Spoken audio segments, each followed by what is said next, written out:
The bedroom door had been locked for 3 days. May stood in the narrow hallway of the Joyce Collingwood apartment, her phone pressed against her ear, listening to Natcha's voicemail greeting for the 7th time that morning.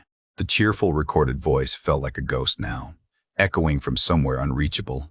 On the floor beside Natcha's door sat a cream-colored shopping bag, the kind with rope handles and embossed logos that cost more than Mai's monthly groceries. It hadn't moved since Tuesday. Inside the bag, tissue paper concealed something Mai had glimpsed only once, a flash of burgundy leather that looked like it belonged in a different world than their cramped student apartment with its perpetually dripping kitchen faucet and coin-operated laundry in the basement. Mai knocked again, softer this time, almost apologetic. Nothing.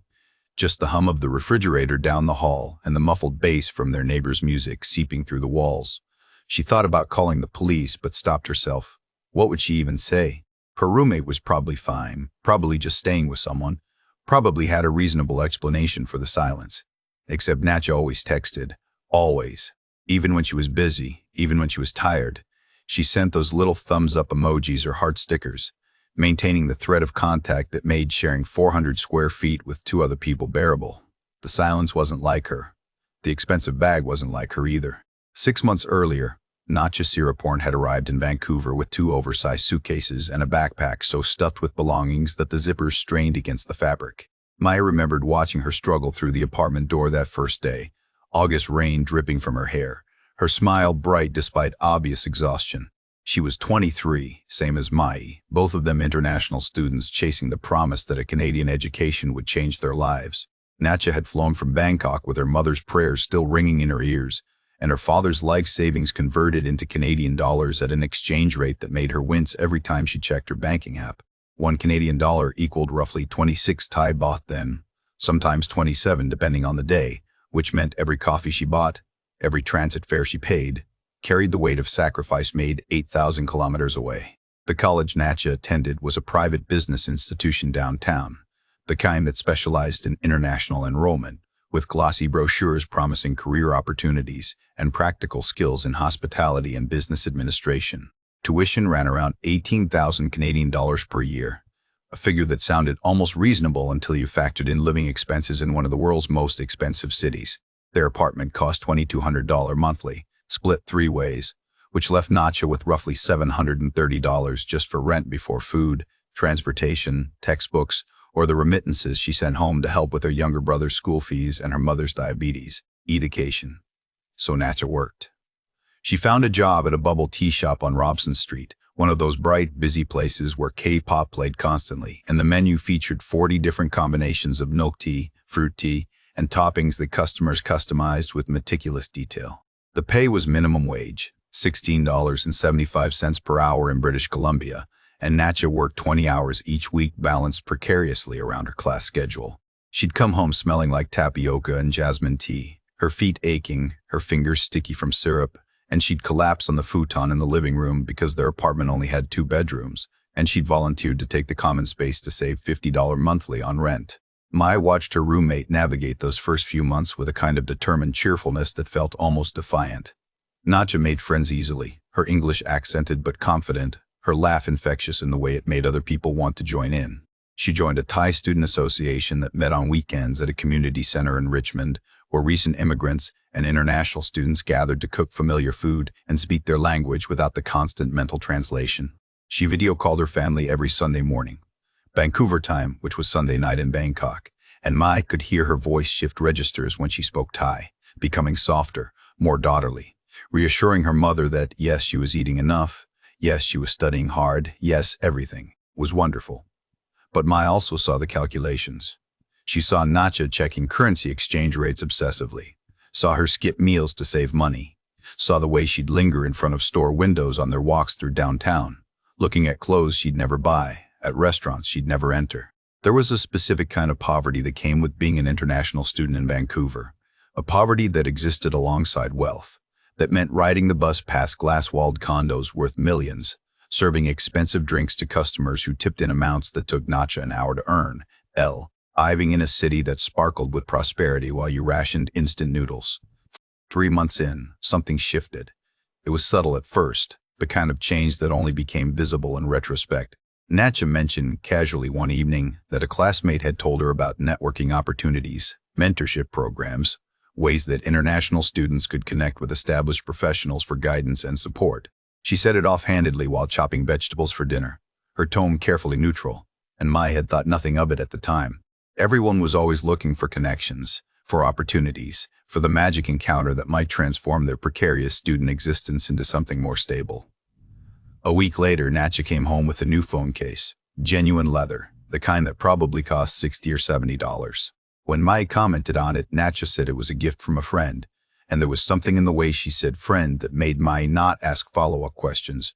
The following week, Natcha suggested they go for bubble tea at the shop where she worked, her treat, and she paid with crisp $100 bills that looked freshly minted, nothing like the wrinkled 20s Mai usually saw in her wallet. The first dinner happened on a Wednesday evening in November. Natcha dressed carefully that night, wearing a black dress Mai had never seen before, simple but elegant, the fabric holding its shape in a way that cheap clothing never did. She'd said she was meeting someone for a business dinner, a potential mentor in real estate who wanted to discuss career opportunities. She'd be home late. Don't wait up. Mai had been studying for midterms and barely registered the information, just waved absently as Natcha left, her heels clicking down the hallway with uncharacteristic confidence. Natcha returned past midnight, and Mai had woken briefly to hear her moving quietly through the apartment, trying not to disturb anyone. In the morning, there was no mention of the dinner, just Natcha making coffee and asking about Mai's exam like it was any other day. But over the following weeks, these dinners became regular. Twice a week, sometimes 3 times, always in the evening, always with Natcha dressed in clothes that seemed to multiply in her wardrobe. Items that definitely hadn't come from the discount racks at Metrotown Mall where they usually shopped. Then came the coat. It appeared one gray December morning, hanging on the hook by the door like it had always been there. Canada Goose, the brand with the distinctive Arctic patch on the sleeve.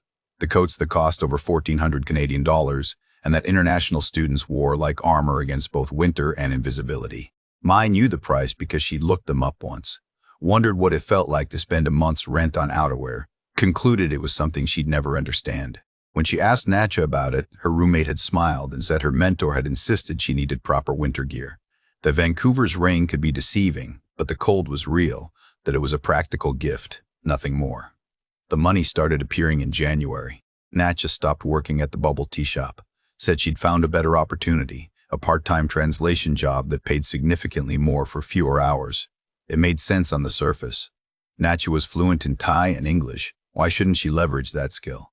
But translation work usually meant sitting at a computer, sending emails, not coming home with designer shopping bags and restaurant receipts from places Mai recognized only from Instagram posts by local food bloggers. Mai wanted to ask directly, wanted to sit her roommate down and say what's really happening.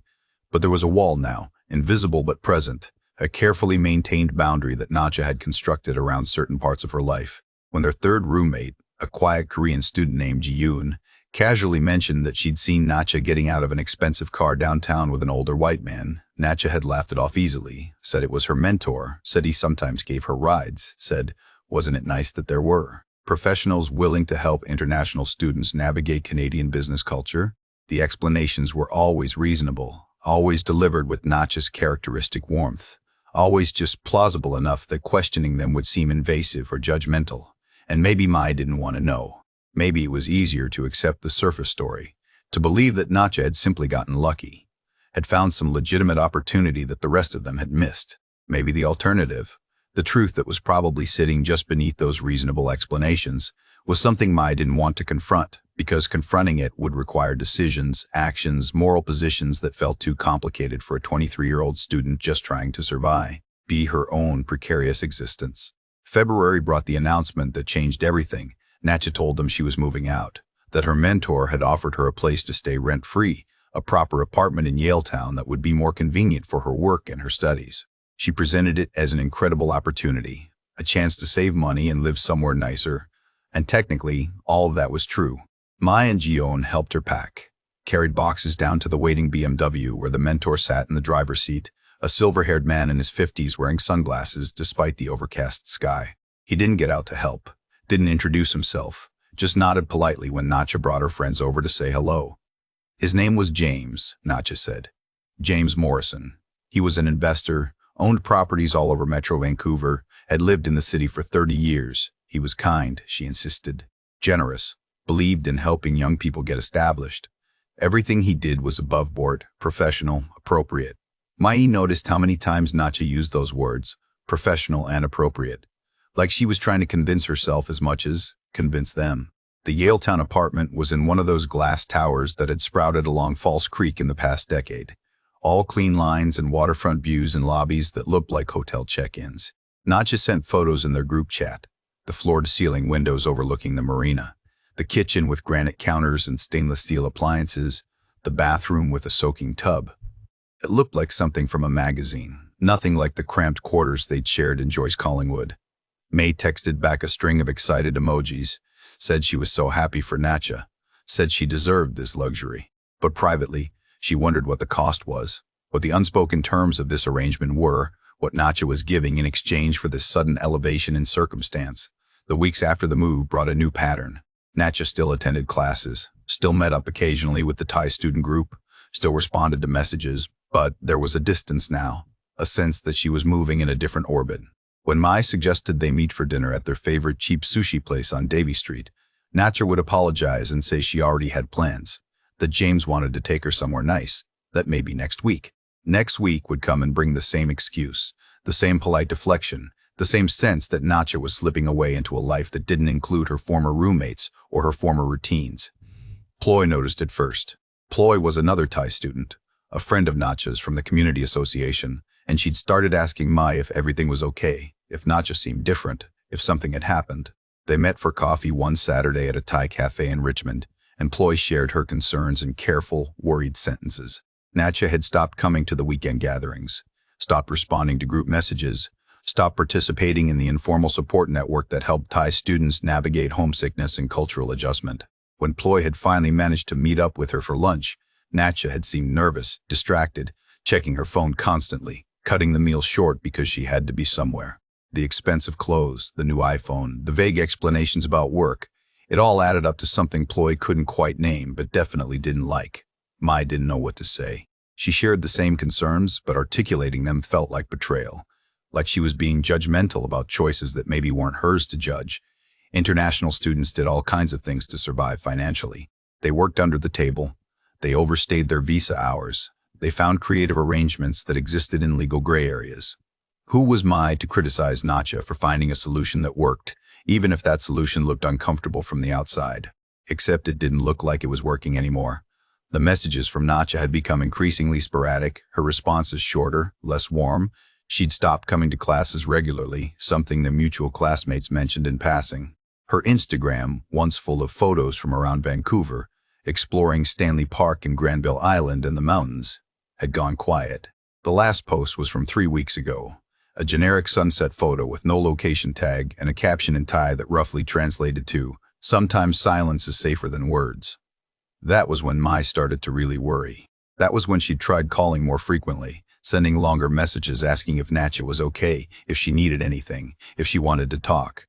The responses when they came were brief reassurances. "I'm fine, just busy, don't worry." But Mai did worry, and apparently so did Ploy, and apparently so did a few other people in the Thai student community who remembered Natcha as someone vibrant and social and present, not this ghost who seemed to be fading from their shared world. And now the locked bedroom door, the unanswered calls, the expensive bag sitting untouched in the hallway. Mai stood there holding her phone, trying to decide what to do, trying to calculate the line between concern and overreaction, between helping and intruding. She didn't know then what had happened behind that door. Didn't know about the nights Natcha had spent staring at the Yaletown apartment ceiling wondering how she'd gotten here. Didn't know about the growing sense of trap that had replaced the initial relief of financial security. All Mai knew was the silence, and the dread that came with it, and the feeling that somewhere between the cheerful roommate who'd arrived in August and the absent presence who'd left in February, something vital had been lost, and maybe there was no getting it back. The Yaletown apartment had seemed like a dream at first. Natcha remembered the moment she'd walked in with her suitcases, how the evening light had poured through those enormous windows, turning the hardwood floors golden, making the whole space feel like it was floating above the city. James had handed her the keys with a smile that seemed genuinely pleased, told her to make herself at home, said he was happy to help a hard-working student get ahead. The furniture was minimal but expensive, all clean lines and neutral colors, The kind of aesthetic Natcha had seen in design magazines but never imagined inhabiting. There was a view of False Creek, the water glittering between buildings, boats bobbing at their moorings in the marina below. She'd stood at that window for 20 minutes that first night, just looking, feeling like she'd somehow stepped through a portal into a life that belonged to someone else. The first week was peaceful. James stopped by twice, always calling first, always respectful of her space. He brought groceries once, expensive items from Whole Foods that Natcha would never have bought herself, organic vegetables and imported cheeses and a bottle of wine that probably cost more than her old weekly food budget. They had dinner together in the apartment, James cooking surprisingly well, talking about his properties, his investments, asking about her classes and her family back in Thailand. He was charming in a practiced way, telling stories about Vancouver's real estate boom, about buildings he bought into early that had tripled in value, about the art of recognizing opportunity. Natcha listened and felt grateful, felt lucky, felt like maybe this arrangement was exactly what James said it was, a mentorship, a hand up, nothing more complicated than generosity. But the key bothered her. James had kept a key to the apartment. Of course he had. It was his property, but something about knowing he could enter whenever he wanted created a low-level anxiety that Natcha couldn't quite shake. She found herself listening for the door, glancing toward it when she was studying or watching television, maintaining a constant awareness of the possibility of his arrival. He never abused it that first week, never showed up unannounced, but the potential sat there like a weight she carried everywhere, even in what was supposed to be her private space. The second week, he started appearing without calling first. Just in the neighborhood, he'd say with that easy smile. Thought he'd drop by and see if she needed anything. The first time it happened was 11 at night. Natcha already in her pajamas, her textbook spread across the dining table where she'd been working on an assignment. She'd felt exposed answering the door in her sleepwear, had crossed her arms over her chest instinctively. James had noticed her discomfort and apologized, said he should have called, but he brought takeout from a Thai restaurant in case she was homesick, and the gesture was thoughtful enough that her irritation dissolved into gratitude. They'd eaten pad Thai together at midnight, James asking her to teach him a few phrases in Thai, laughing at his terrible pronunciation. The whole interaction feeling almost familial except for the undercurrent of something Natcha couldn't name. The third week, he suggested she quit her job at the bubble tea shop. They were having dinner at a restaurant in Gastown, one of those places with exposed brick walls and a wine list the size of a novel. And James had said it so casually, like it was obvious, like of course she should quit. You don't need that stress, he told her. You're here to study, to focus on your education. I'm supporting you so you don't have to serve tea to rude customers for minimum wage. The logic was sound. Natcha was exhausted from balancing work and school. Her grades had slipped slightly in her last assignments, and the extra time would genuinely help. She'd quit the following week, told her manager she was focusing on her studies, ignored the knowing look in his eyes when she gave notice. Without the job, her world began to contract. She hadn't realized how much of her social life had been tied to that bubble tea shop, the co-workers she joked with during slow periods, the regular customers who'd learned her name, the simple structure of having somewhere to be that had nothing to do with James or school. Now her days had only two anchors, classes and James, and increasingly James seemed to be claiming more territory. The dinners increased to 3 times per week, then 4. He'd text her in the morning asking about her plans for the day, text her in the evening coordinating when he'd pick her up. The allowance had increased to $3,000 monthly, delivered in cash in a neat envelope on the first of each month, and Natcha had stopped questioning the arrangement because the money solved so many problems. She'd paid off her tuition balance for the semester, sent $500 home to her mother for medication, bought her brother new school supplies, felt the relief of not constantly calculating exchange rates and rationing meals. But the money created its own trap. Natcha discovered this in March when she tried to create some distance, when she'd told James she couldn't make dinner one Wednesday because she had a group project meeting for her marketing class. It wasn't entirely true. The meeting could have been rescheduled, but Natcha had wanted one evening to herself, one night to breathe without his presence filling the space around her.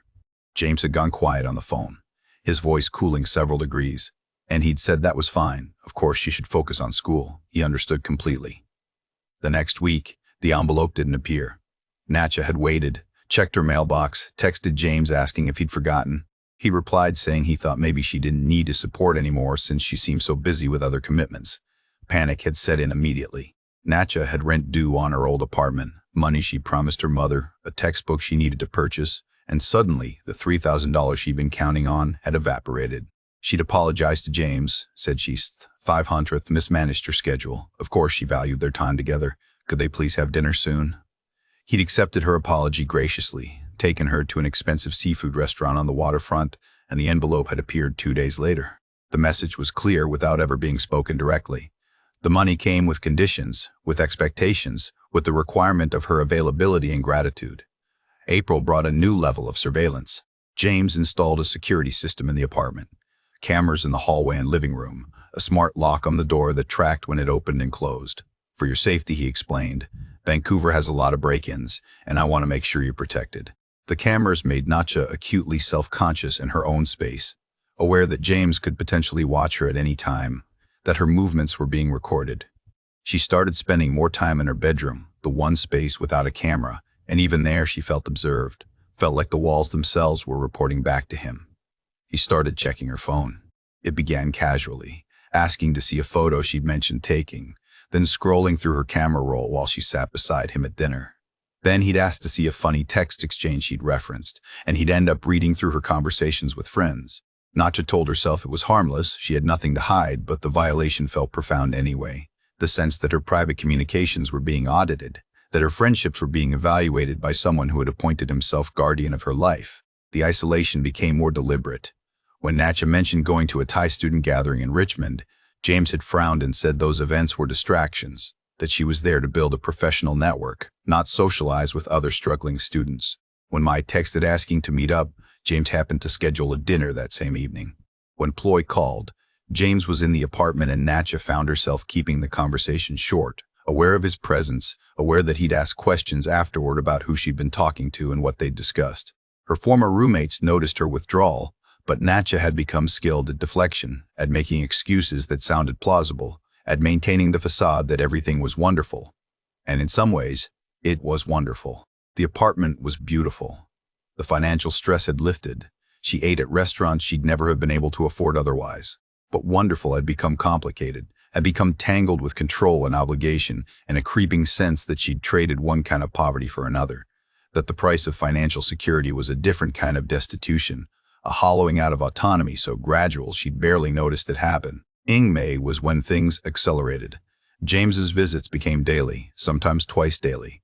He had a key, he used it freely, appearing in the morning before she left for class, showing up in the evening whether she'd invited him or not. The apartment stopped feeling like hers and started feeling like his property that she temporarily occupied. He commented on what she wore, suggesting she dress more professionally, buying her clothes that fit his idea of appropriate.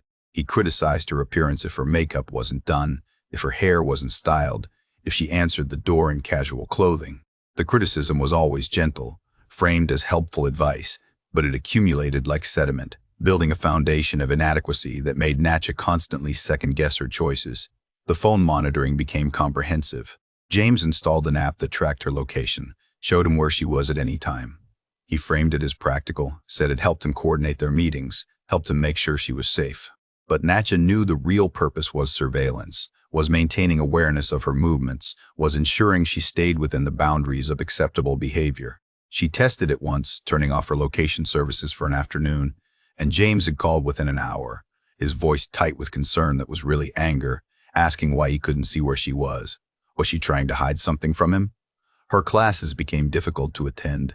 James scheduled lunches that ran long, dinners that started early, meetings with supposed business contacts that always seemed to happen during her academic commitments. When Natcha protested that she needed to maintain her grades to keep her student visa, James had reminded her that he had connections in immigration services, that he could help with visa issues if they arose, that maybe she shouldn't worry so much about perfect attendance when she had someone looking out for her future. The threat was implied but clear. James had power over her residency status, or at least claimed to, and Natcha had no way of knowing if he was bluffing. Canadian immigration law was complex. Student visas came with conditions about academic progress and work restrictions, and Natcha was acutely aware of her precarious legal position. One wrong move, one report to authorities, and she could be on a plane back to Bangkok, her education incomplete, her family's investment wasted, her own dreams dissolved into the embarrassment of failure. Ploy managed to corner her for coffee in late May, showing up at Natcha's building unannounced, waiting in the lobby until Natcha came down. They'd gone to a cafe 2 blocks away, and Ploy had been direct in a way that cut through all of Natcha's careful deflections. "You're not okay," Ploy had said in Thai, their shared language making the conversation feel more intimate, more honest. "I can see it in your face, in the way you hold yourself. Whatever is happening with this man, it's not good. You need to get out." Natcha had wanted to confess everything, wanted to let the whole story spill out, but shame stopped her. Shame that she'd gotten into this situation, shame about the nature of the arrangement, shame that she'd traded companionship for money and now couldn't extract herself without losing everything. Instead, she'd smiled and insisted Ploy was worrying over nothing, that James was just protective, that the situation was under control. Ploy hadn't believed her. Natcha could see that clearly, but what could Ploy do? What could anyone do when Natcha herself refused to admit there was a problem?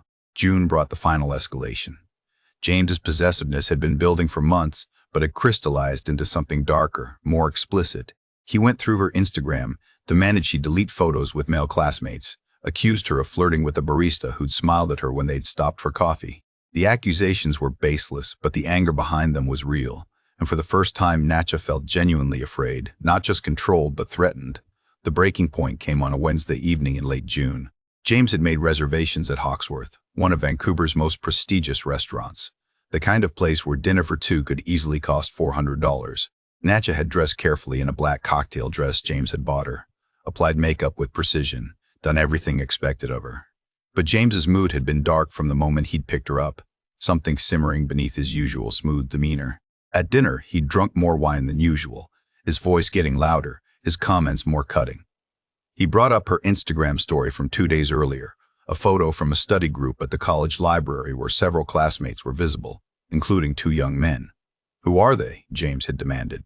"Why are you spending time with them? Why didn't you tell me about this study group?" Natcha had tried to explain it was just schoolwork, just a group assignment, nothing inappropriate. But James's jealousy had calcified into certainty. "You're ungrateful," he'd said, leaning across the table, his voice low but intense. "I've given you everything, and you're throwing it in my face, spending time with boys, making me look like a fool." The drive back to the apartment had been tense and silent, James's hands gripping the steering wheel too tight, his jaw clenched. Natcha had felt dread building in her chest, recognized that something was going to break tonight, that the pretense of civility they'd both been maintaining was finally cracking open. When they entered the apartment, James had poured himself a scotch, something he rarely did, and started pacing in the living room, his anger finally unleashed without the public setting to constrain it. He told Natcha she was bought and paid for, that he'd invested too much in her to share her with anyone else, that she belonged to him whether she wanted to admit it or not.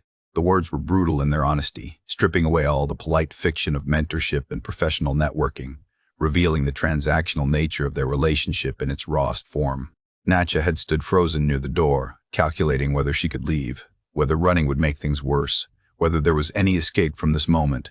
When she'd said she wanted him to go, that she needed space, James had laughed, a sharp, ugly sound.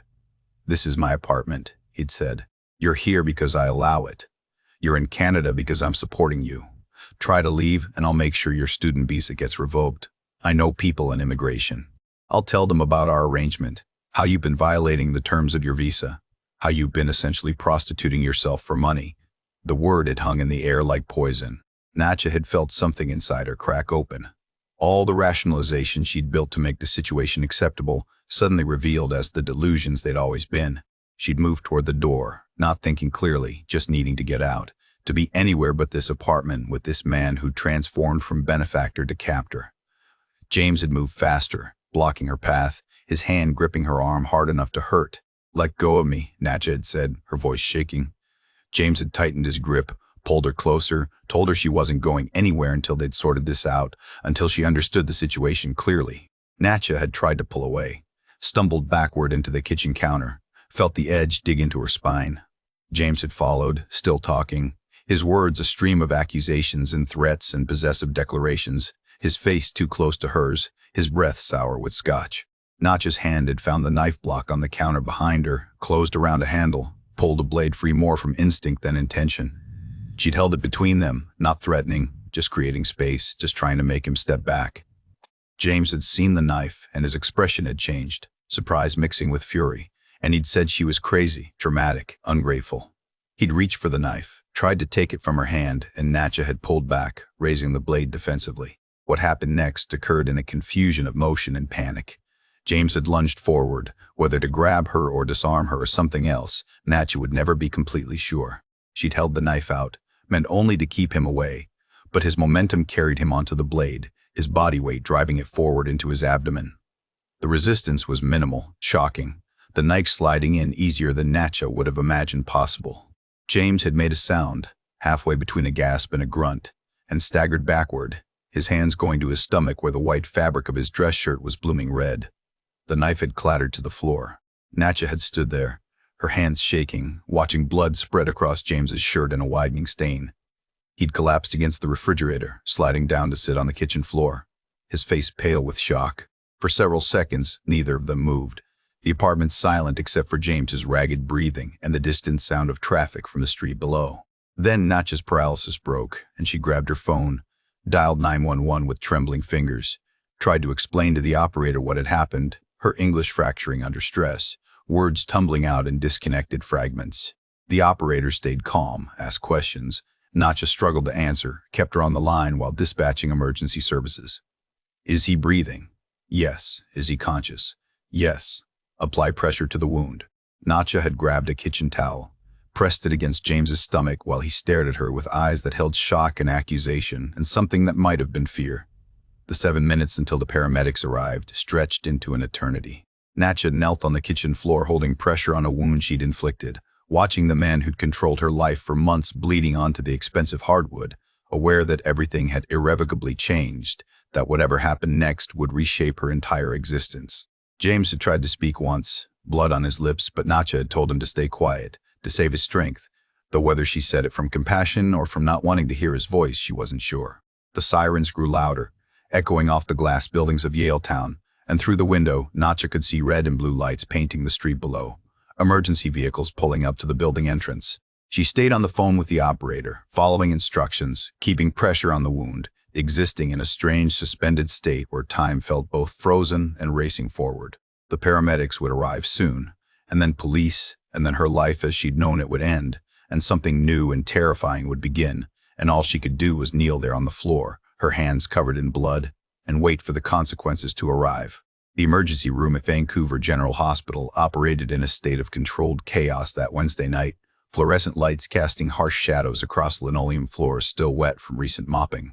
Natcha sat in a plastic chair in a hallway near the surgical wing, a gray blanket wrapped around her shoulders despite the oppressive heat of the building's climate control system. Her hands had been photographed by police, the blood documented before she'd been allowed to wash it off in a bathroom sink, watching pink water swirl down the drain while a female officer stood just outside the stall.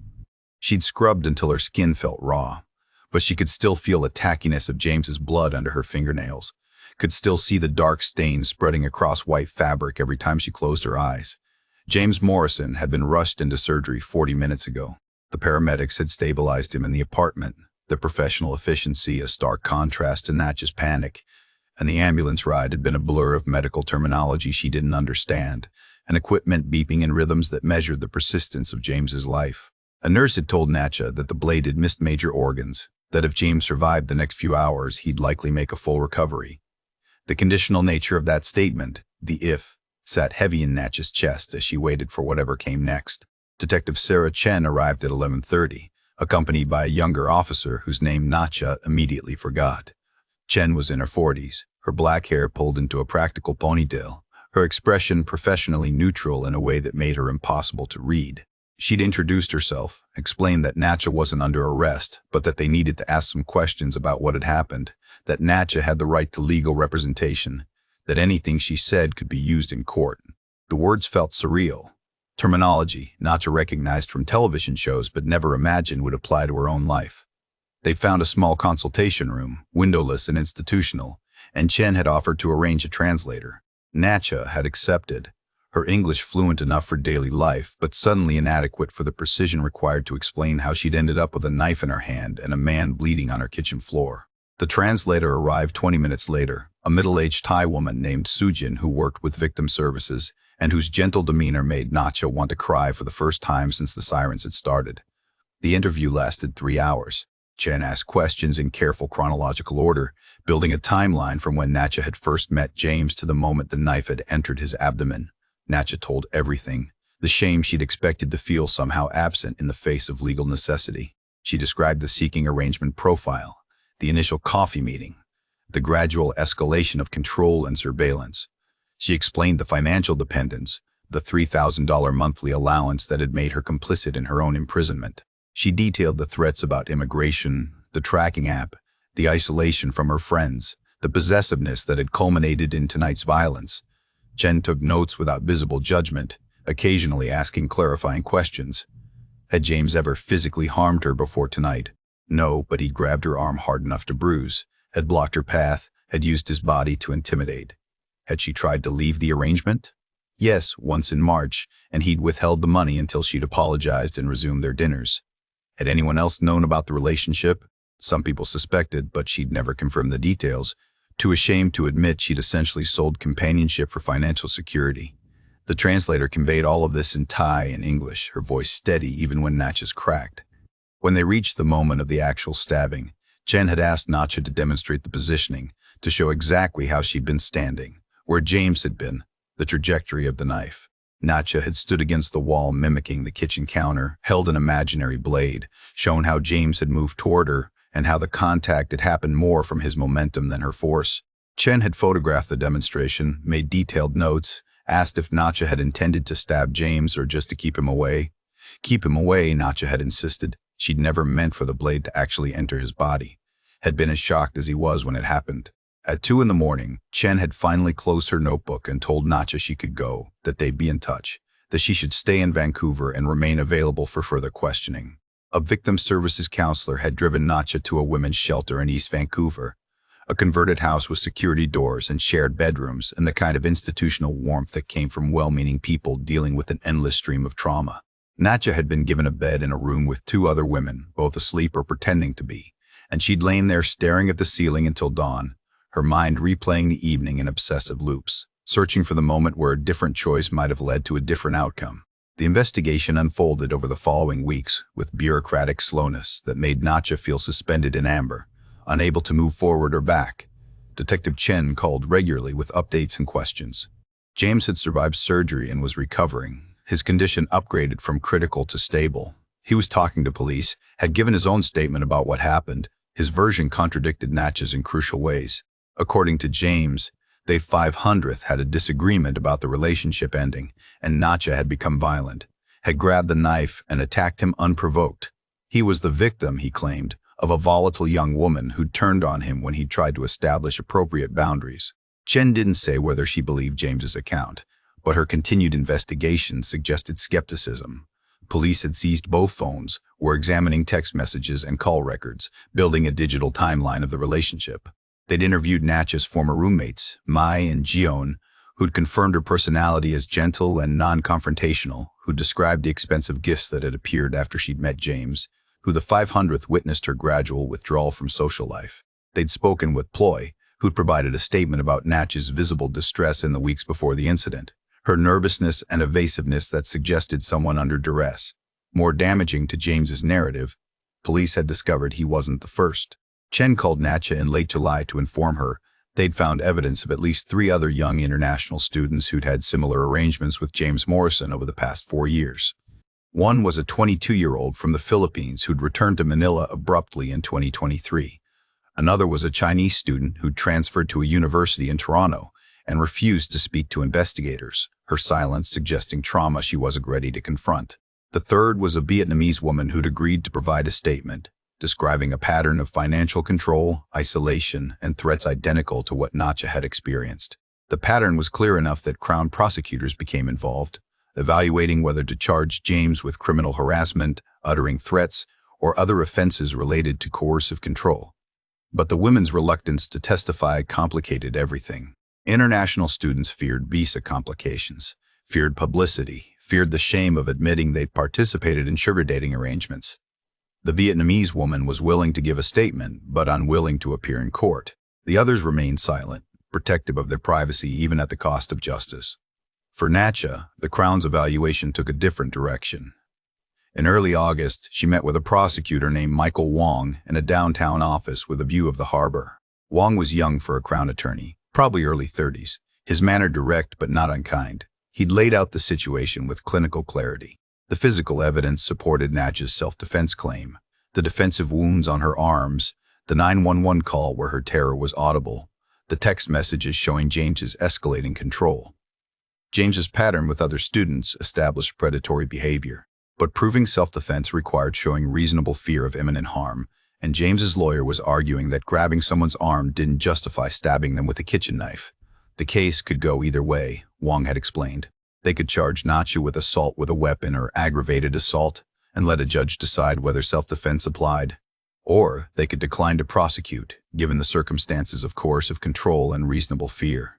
Wong had asked Natcha what she wanted. The question had felt impossible to answer. What did she want? To go back in time and never create that seeking arrangement profile? To have her education continue undisrupted? To wake up and discover this was all a nightmare? What she actually said was that she wanted to go home, wanted to see her family, wanted to stop living in this suspended state of legal uncertainty. Wong had nodded and said he'd recommend no criminal charges, that the evidence of James's coercive behavior and Natch's reasonable fear outweighed the prosecutorial interest in charging her with assault. But there were complications.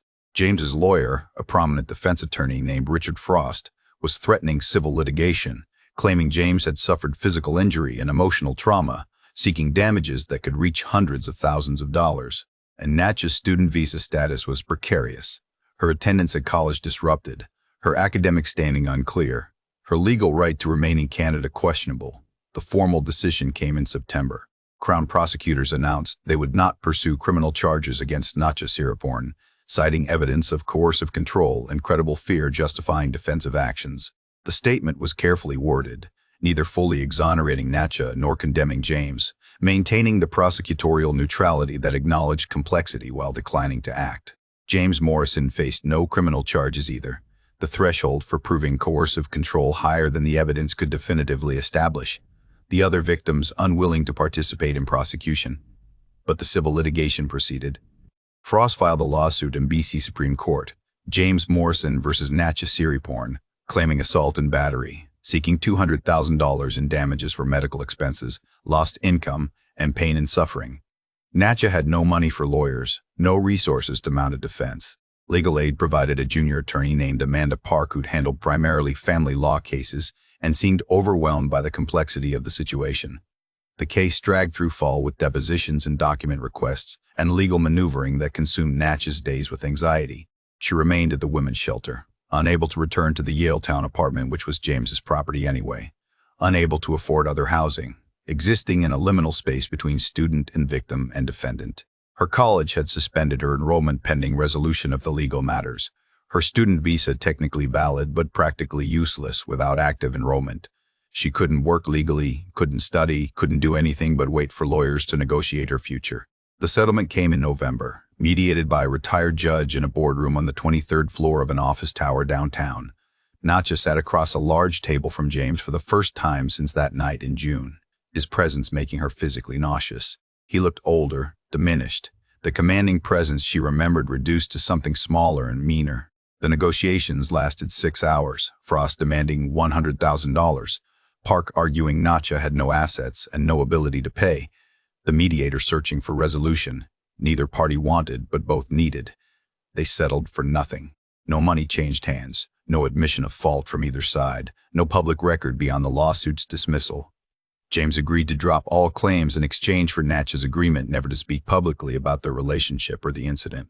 The non-disclosure agreement felt like a final act of control, James silencing her even in the aftermath of his own exposure.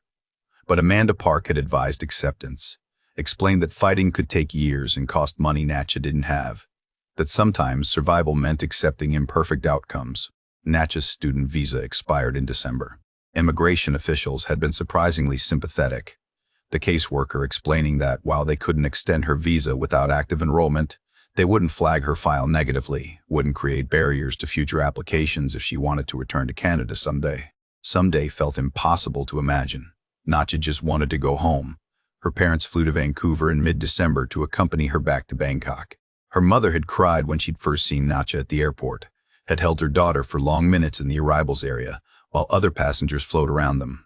Her father had said nothing, just gripped Natcha's hand tightly, his silence conveying everything words couldn't. They'd learned about the arrangement, about James, about the violence, and the reaction had been complicated. Grief, anger at James mixed with confusion about Natcha's choices, mixed with relief that she was alive and safe. The flight back to Thailand departed on December 20th, Natcha's 24th birthday passing somewhere over the Pacific Ocean at 38,000 feet. She'd arrived in Vancouver 10 months earlier with dreams of education and opportunity and transformation. She was leaving with trauma and legal settlements, and an incomplete transcript that documented a fractional education in business administration and a comprehensive education in survival. James Morrison's life had imploded in parallel to the legal proceedings. The real estate company that employed him had terminated his position once the lawsuit became public record. His pattern with international students, while not criminal, was professionally toxic, the kind of scandal that destroyed reputations in Vancouver's tight professional networks. His wife, whose existence Natcha hadn't known about until the investigation, had filed for divorce in August. His adult children had apparently cut contact. The last update Natcha heard before leaving Canada was that James had listed his remaining properties and was planning to relocate to Alberta, starting over somewhere his name didn't carry the weight of public scandal. There was no satisfaction in his fall. Natcha had wanted accountability, wanted acknowledgement, wanted something that resembled justice. What she got instead was mutual destruction, both their lives disrupted beyond recognition, neither outcome feeling like victory. James would rebuild somewhere else. His privilege and resources allowing reinvention. Natcha would rebuild too, but starting from a position of less power, carrying trauma that would mark her in ways James would never fully experience. Back in Bangkok, Natcha moved into her childhood bedroom, the walls still decorated with posters from her teenage years. The space a time capsule of who she'd been before Vancouver. She helped her father with his small import business, translating documents and emails, using the English she'd worked so hard to perfect for purposes far more mundane than she'd imagined. Her mother treated her with careful gentleness, tiptoeing around the subject of what had happened, asking occasionally if Natcha wanted to talk to someone, a counselor or therapist. Natcha always declined, not ready to excavate the experience, preferring to let it settle into the past. 3 months after returning to Thailand, in late March, Natcha received a message on Instagram from an account she didn't recognize. The profile was private, the photo obscured, but the message was in English. Just 3 words that made Natcha's hands shake when she read them. Thank you. Me too.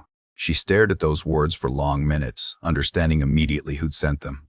One of James's other victims, one of the women who'd experienced the same pattern of control and fear, reaching across distance to acknowledge shared survival. Natcha didn't respond. There was nothing to say that those 3 words hadn't already conveyed, but she saved the message, screenshotted it, kept it in a folder on her phone that she looked at occasionally when the guilt and shame became overwhelming. Proof that what happened to her wasn't unique, wasn't her failure, was part of a larger pattern of exploitation that targeted vulnerable young women far from home and desperate enough to accept arrangements that looked like opportunity, but functioned as traps. The Thai student community in Vancouver had started informal support networks in the aftermath of Natcha's case becoming semi-public knowledge. She heard about it through Ploy, who'd emailed occasionally to check on her, groups specifically for international students in financial difficulty, sharing resources about legitimate scholarships and bursaries, warning systems about predatory relationships, safe spaces to discuss the pressures of maintaining student visas while supporting families back home. Natcha's story, though she'd never wanted it public, had created ripples of protection for others, small systemic changes born from individual catastrophe. On a humid evening in May, 14 months after she'd first created that seeking arrangement profile, Natcha sat on her family's balcony overlooking a busy Bangkok street, watching motorbikes weave through traffic and street vendors set up their evening stalls. Her phone showed an Instagram story from Mai, her former Vancouver roommate graduating from the business program Natcha had started, posing in cap and gown with a smile that held accomplishment and relief. Natcha felt a complicated knot of emotions looking at that photo. Happiness for Mai mixed with grief for her own interrupted education, pride in her friend's achievement shadowed by the cost of her own survival. She'd been thinking about returning to school, enrolling in a program at Chulalongkorn University in Bangkok, finishing the degree she'd started. But the thought of classroom environments, of being around men with power and authority, of navigating academic hierarchies, triggered anxiety that made the prospect feel impossible. Maybe eventually. Maybe after more time had created more distance. Maybe when the nightmares became less frequent and the startle response to unexpected sounds diminished and the hypervigilance that made her constantly scan for threats finally relaxed its grip. Her brother had asked her once why she'd stayed with James for so long, why she hadn't just left when things got bad. He'd been genuinely curious, not accusatory, trying to understand. Natcha had tried to explain about the money, about the visa fears, about how control happened gradually enough that you didn't notice the cage building until you were already inside it. But she wasn't sure she'd convey the complexity, the way survival calculations could lead to choices that looked incomprehensible from outside, the difference between being trapped and feeling trapped until the distinction became meaningless. What she'd learned in Vancouver had nothing to do with business administration or professional networking. She'd learned that vulnerability was a currency predators recognized and exploited. She'd learned that legal systems acknowledged harm in theory but struggled to address it in practice, especially when victims carried their own complicated choices. She'd learned that survival sometimes required violence, that defending yourself could be simultaneously necessary and traumatizing, that you could be both victim and agent in the same moment. She'd learned that going home wasn't defeat, even though it felt like failure, that the dreams we chase across oceans can become traps we never saw closing, that sometimes there's no clear line between perpetrator and victim when power dynamics are complicated by financial transactions and mutual participation, that the cost of survival could be measured in incomplete educations and disrupted lives in trauma that marked you in ways visible only to yourself and others who'd walked similar paths. The sun set over Bangkok, the sky turning orange and purple, the heat of the day finally breaking into evening coolness. Natcha's phone buzzed with a message from her mother asking if she wanted dinner. She typed back yes, stood up from the balcony chair, and went inside to a life that was smaller than the one she'd imagined but was hers, was safe, was free from the particular kind of danger that wore expensive suits and spoke in gentle threats disguised as concern. The Vancouver chapter of her life was closed, its pages marked with violence and survival and lessons she'd never wanted to learn. But closed didn't mean forgotten, didn't mean healed, didn't mean the story stopped having effects. It just meant she was still here, still breathing, still capable of going on, which some days felt like enough, and other days felt like the bare minimum of what survival required. And maybe that was the final truth about trauma and recovery, that they weren't destinations but ongoing processes, that you carried what happened to you forward into everything that came after, and the best you could hope for was that eventually became lighter, the weight more bearable, the distance traveled enough that you could finally turn around and see how far you'd come from where you'd been.